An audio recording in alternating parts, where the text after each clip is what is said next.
are you? I'm a 6. I go red next year. Logan's Run promised a perfect future where nobody aged past 30. But the film itself almost didn't survive production, and one location from the movie later became the site of a tragedy that still haunts visitors today. Behind the glowing domes and Jerry Goldsmith's synthesizer score was a production riddled with last-minute casting switches, dangerous stunts, hidden budget crises, and technical innovations that changed cinema forever. These are 18 facts about Logan's Run that prove the real story was just as dangerous as the fiction. Number 1. The waterfalls and steps where Logan and Jessica dove into the water to escape back into the dome weren't just a set piece. They were the active pool at Fort Worth Water Gardens in Texas, and during filming in 1975, that pool was 9 feet deep. Fast forward to June 16, 2004. 4 people, a father named Myron Dukes, his 8-year-old daughter Lauren, his 13-year-old son Christopher, and their 11-year-old family friend Juanitrice, drowned at the exact spot where Michael York and Jenny Agutter filmed their escape. One girl slipped into the swirling water. The others jumped in trying to save her. The powerful pumps at the bottom created a vortex that pulled all 4 under. Fort Worth closed the water gardens for 2.5 years. The city paid $750,000 in settlements and spent over $3 million on safety modifications. When it reopened in 2007, the active pool's depth had been reduced to less than 2 feet. The location that symbolized freedom in the film became a memorial to a real tragedy no one saw coming. Number 2. Francis, Logan's relentless Sandman partner, almost looked completely different. In May 1975, MGM announced that William Devane had been cast to play the elite Sandman hunting his former friend. Devane was coming off strong performances in westerns and dramas, and the studio was banking on his intensity. Then Devane got a better offer. Alfred Hitchcock was making Family Plot and needed someone to replace Roy Thinnes.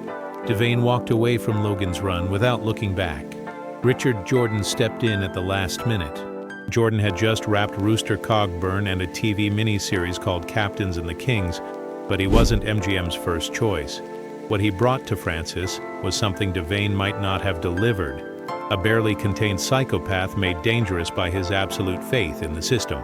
Jordan threw himself into the role with what one critic called extreme relish and gusto. That edge, that fanaticism, became the engine driving the entire chase. One casting switch, and Francis transformed from a tough enforcer into a true believer who would die before questioning Carousel. Number 3. When MGM talked about Logan's Run in press releases, they proudly called it a $6 million production. Inside the studio, executives knew the truth was closer to $9 million. Effects problems, rewrites, and costly Texas locations kept pushing the budget higher, and MGM was already in a fragile financial state after years of declining profits.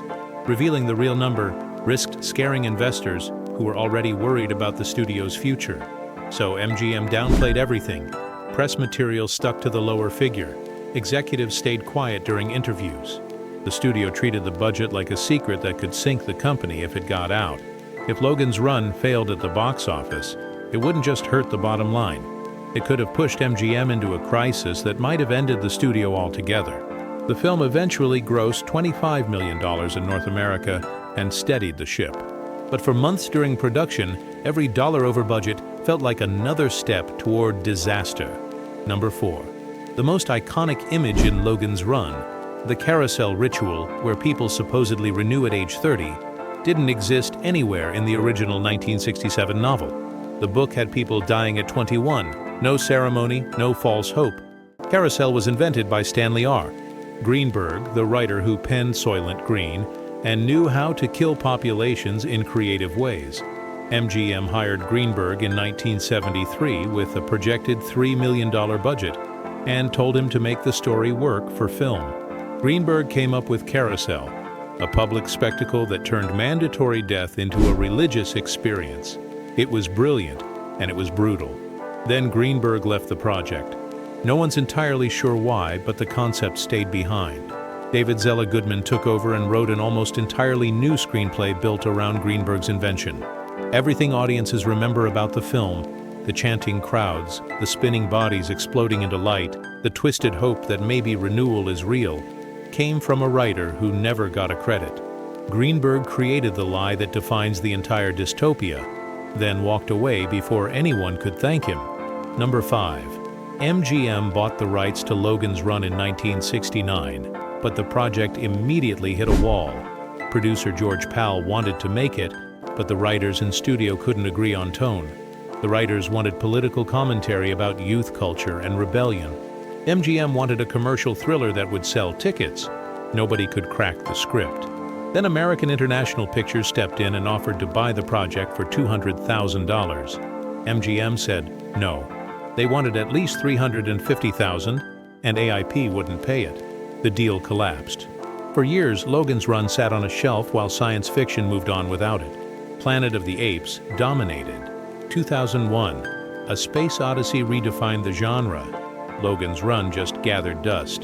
Then Westworld hit in 1973, and audiences proved they were hungry for dystopian futures again. MGM revived the project with a fresh team and a simpler direction. What started as a prestige adaptation with big ideas became a survival story.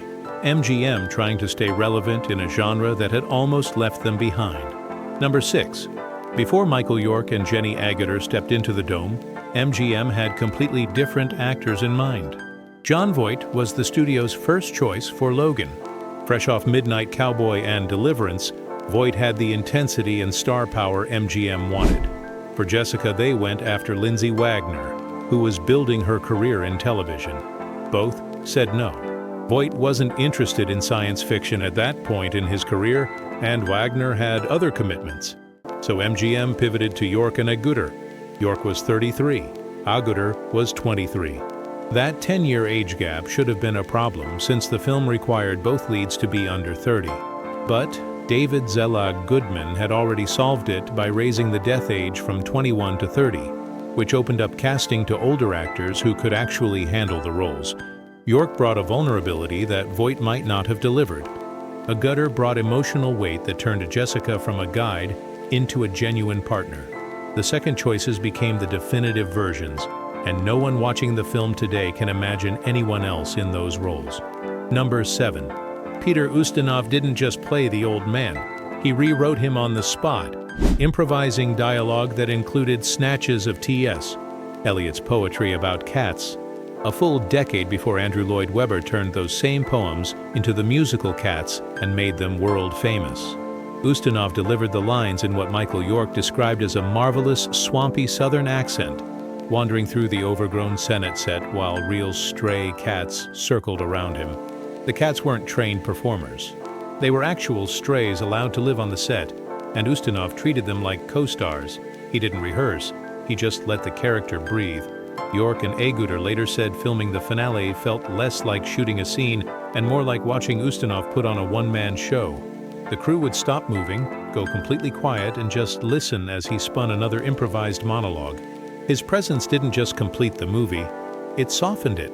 In a story built on fear, control, and dying young, Ustinov brought warmth, humor, and proof that life could continue beyond the system. The emotional weight of that ending isn't in the script. It's in everything Ustinov added the moment he opened his mouth. Number 8. Between takes, Ustinov kept the energy loose by drawing cat cartoons and pinning them around the set.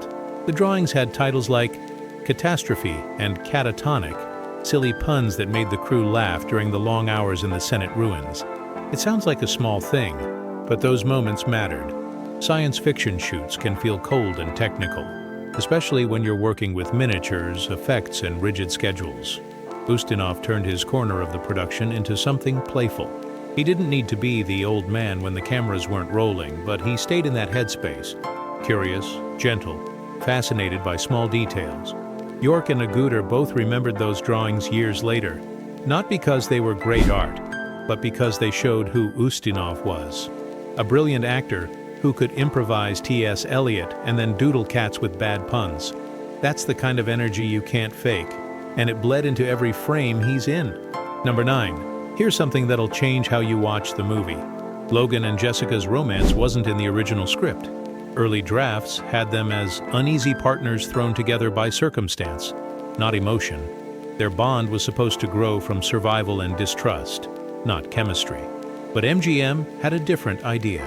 Studio executives believed a science fiction movie without a love story would feel too cold to mainstream audiences. So they pressured writer David Zelig Goodman to change the relationship mid-production. Suddenly, the script started filling with softer moments, lingering glances, and emotional beats that hadn't existed a week earlier. Goodman later admitted he was writing the romance on the fly, trying to satisfy the studio while keeping the story coherent. Michael York and Jenny Agutter both noticed the shift. They joked that Logan and Jessica seemed to fall for each other simply because MGM needed a love story to sell posters and trailers. The actors did their best to make it work, but even they admitted the arc felt abrupt. What started as a stark chase through a collapsing society softened into a more conventional Hollywood adventure, complete with a romance that was written for the marketing department, not the world inside the dome. Number 10. Roscoe Lee Browne didn't just voice box the robot. He performed the character on set, wearing a costume so unwieldy that if he fell over, he couldn't get back up on his own. The crew had to physically lift him between takes. Imagine trying to deliver menacing lines about freezing runners while trapped inside a suit that turns you into a turtle on its back. Browne made it work anyway. His voice, smooth, cultured, almost friendly, made Box more unsettling than any growling monster could have been. Box doesn't sound evil. He sounds helpful, like he genuinely believes he's doing his job. That cognitive dissonance, that gap between his polite tone and the frozen corpses surrounding him, came entirely from Browne's performance. The costume could have been a disaster. Instead, it became iconic because Browne committed fully, even when the production made it nearly impossible. Number 11. Michael York became the first film actor in history to be portrayed by a hologram. Not a special effect that looked like a hologram. An actual, genuine hologram created using cutting-edge technology that had just been invented. York traveled to multiplex company laboratories in San Francisco for unique pre-production filming. In the interrogation scene where the city computer scans Logan's brain, his image fragments into 6 separate holographic heads floating in midair, each one acting independently, each one answering different questions at the same time.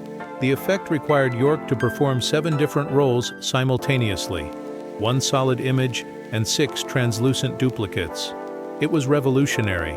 At the time, producer Saul David believed this technique could be the future of cinema, a whole new way to tell stories with actors performing in impossible configurations. It didn't become the standard. Traditional effects and CGI eventually took over, but for one brief moment in 1976, Logan's Run was showing audiences something they'd never seen before. York made history, and most people who love the film don't even know it. Number 12. That hologram wasn't the only technical first.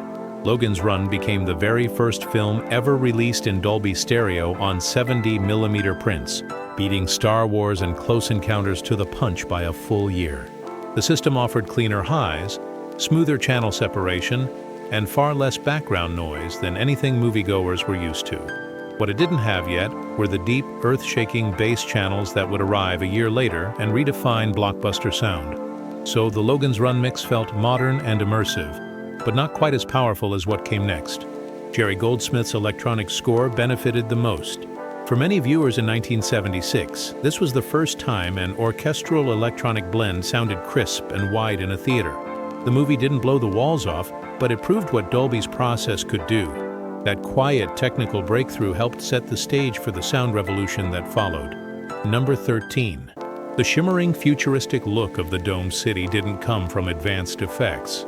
It came from rainbow tape, holographic-style reflective tape that had just been invented and was immediately put to work on the miniature models. The tape gave the city its distinctive glow, that sense of something both beautiful and artificial.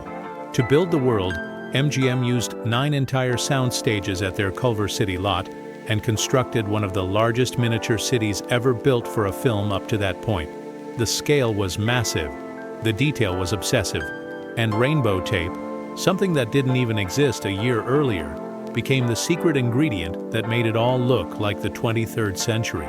Sometimes the most futuristic effects come from the simplest materials used in unexpected ways. Number 14. Carousel looks graceful on screen, but the first version of the stunt rig nearly killed someone. The original setup used a single winch to lift multiple performers at once. During tests, the cables twisted together in midair, leaving stunt actors spinning, tangled, and stuck high above the stage until lifts could bring them down one at a time. Production shut the entire sequence down. Engineers rebuilt the rig so every performer had an individual winch connected to a master control system. One panic switch could stop the whole mechanism instantly. To finish the effect safely, the team filmed it upside down. Performers were lowered toward a glowing light fixture on the floor. Then the footage was flipped in post-production to make it look like they were rising toward the crystal dome above. That inversion trick turned a malfunctioning death trap into one of the film's most memorable images.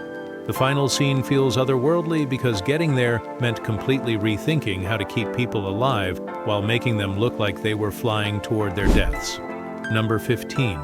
According to director Michael Anderson, the old man's buttons weren't just costume dressing.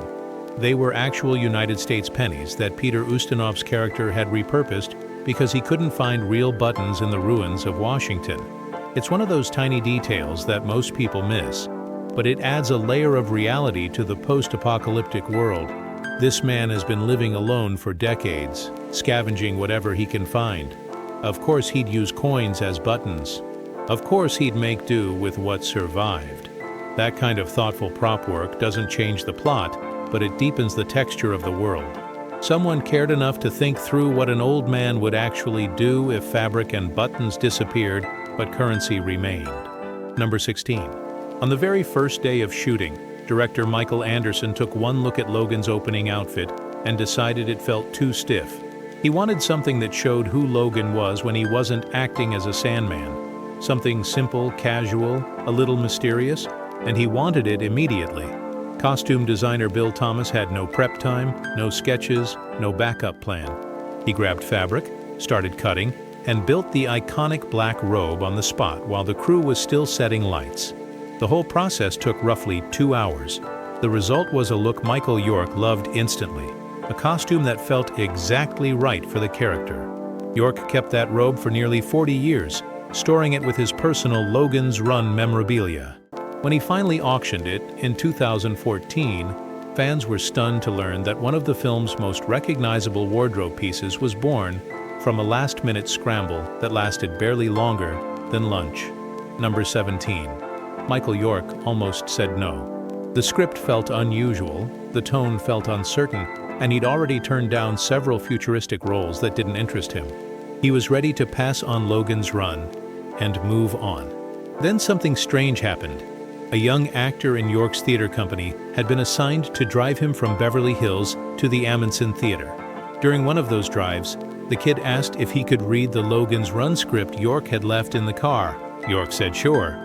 The next morning, that young actor showed up, pointed at York, and said with absolute conviction, "You have to do this. You have to play Logan. That role is yours."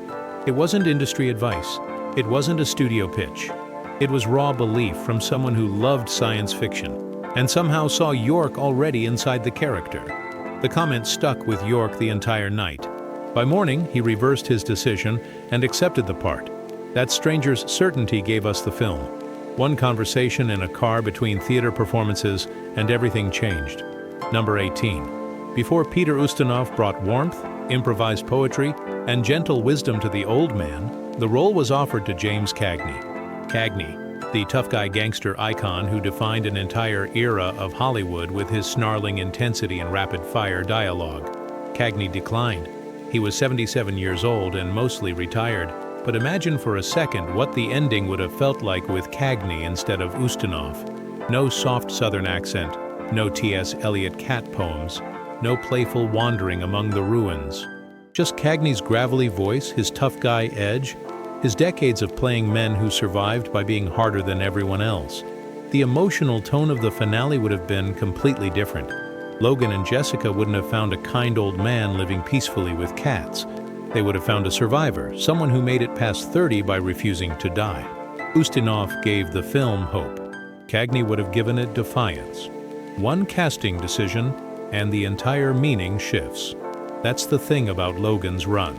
Every choice, every actor, Every design, every technical risk could have gone another way. And somehow, all those choices, all those last-minute fixes and desperate improvisations added up to something that still refuses to fade.